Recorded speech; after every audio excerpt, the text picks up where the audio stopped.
రామ్ చరణ్ ఉపాసన దంపతులు ప్రధాని మోదీతో భేటీ అయ్యారు. శనివారం మర్యాదపూర్వకంగా కలిసి చరణ్ దంపతులను మోదీ ఆప్యాయంగా పలకరించి మాట్లాడారు. దేశంలో తొలిసారి ఆర్చరీ ప్రీమియర్ లీగ్ ఘన విజయం సాధించిన నేపథ్యంలో ప్రధానిని రామ్ చరణ్ కలిశారు. ప్రధాని మోదీకి ఏపీఎల్ బృందం తరపున కృతజ్ఞతలు తెలియజేయడానికి రామ్ చరణ్ ఉపాసన దంపతులు ప్రత్యేకంగా ఢిల్లీకి వచ్చినట్లుగా కూడా తెలుస్తోంది. ఆర్చరీ ప్రీమియర్ లీగ్ కు రామ్ చరణ్ బ్రాండ్ అంబాసిడర్ గా ఉన్నారు. ఈ లీగ్ విజయంపై ప్రధానితో చర్చించారు. ఆర్చరీ క్రీడకు లభించిన అపూర్వ స్పందన గురించి మోదీకి వివరించారు. ఈ సందర్భంగా మోదీతో కలిసిన ఫోటోను రామ్ చరణ్ తన అధికారిక సోషల్ మీడియా ఖాతాలో పోస్ట్ చేస్తూ క్రీడల పట్ల ప్రధాని చూపుతున్న ఆసక్తి, మార్గదర్శకత్వాన్ని ఆయన ప్రశంసించారు. ప్రధానమంత్రి నరేంద్ర మోదీ గారిని కలవడం ఎంతో గౌరవంగా భావిస్తున్నాను. మొట్టమొదటి ఆర్చరీ ప్రీమియర్ లీగ్ అద్భుతమైన విజయం సాధించిన నేపథ్యంలో ఆయన ఆశీస్సులు తీసుకున్నాం. క్రీడల పట్ల ముఖ్యంగా ఆర్చరీ వారసత్వాన్ని పరిరక్షించి ప్రపంచవ్యాప్తంగా ప్రోత్సహించడంలో మోదీ గారి మార్గదర్శకత్వం, అభిరుచి ఎంతగానో దోహదపడతాయి.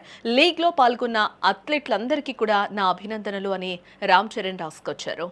దేశీయ ఆర్చరీకి అంతర్జాతీయ గుర్తింపు తీసుకురావడంతో పాటు భారత ఒలింపిక్ మూవ్మెంట్ను మరింత ముందుకు తీసుకుపోయే ఉద్దేశంతో ఆర్చరీ ప్రీమియర్ లీగ్ను దేశంలో మొదటిసారి నిర్వహించారు.